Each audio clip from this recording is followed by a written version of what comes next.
அடுத்த சம் பார்க்கலாம். பொருந்தாதவற்றை தேர்ந்தெடு. ஸோ இந்த மாதிரி ஒரு 4 ஆப்ஷன் கொடுத்துட்டு இதில் ஒரு ஆப்ஷன் மட்டும் மிஸ் மேட்சிங்காக இருக்குது, அதை கண்டுபிடிக்க சொல்லியிருக்காங்க. இந்த சம் ப்ரீவியஸாக எஸ்எஸ்சி எக்ஸாம்பிள் கேட்டிருக்காங்க.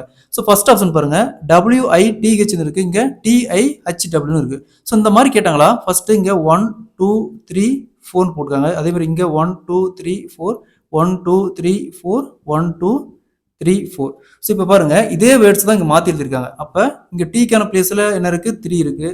அடுத்து ஐக்கான பிளேஸில் 2 இருக்குது. அடுத்து ஹெச்சில் 4 இருக்குது. அடுத்து டபிள்யூக்கு 1 இருக்குது. ஸோ அதேமாதிரி இங்கே பாருங்கள், இங்கே எஸ்ஸுக்கான பிளேஸில் 3 இருக்குது.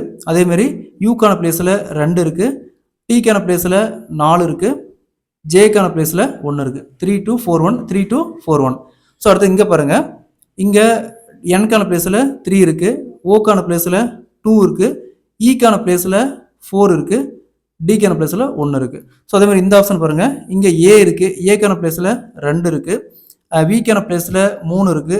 ஈக்கான பிளேஸில் 4 இருக்குது. ஹச்சுக்கான பிளேஸில் 1 இருக்குது. ஸோ இது பாருங்கள், 3 2 4 1 3 2 4 1 3 2 4 1. இது மட்டும் 2 3 4 1 இருக்குது. அப்போ ஆப்ஷன் டி தான் இதில் மிஸ் மேட்சிங்காக இருக்குது. So option D is the correct answer. அடுத்து இந்த சம் பாருங்கள், பொருந்தாதவற்றை தேர்ந்தெடு. ஸோ இதே மாதிரி இந்த சம் சால்வ் பண்ணி இதுக்கான ஆன்சரை கமெண்ட்டில் போடுங்க.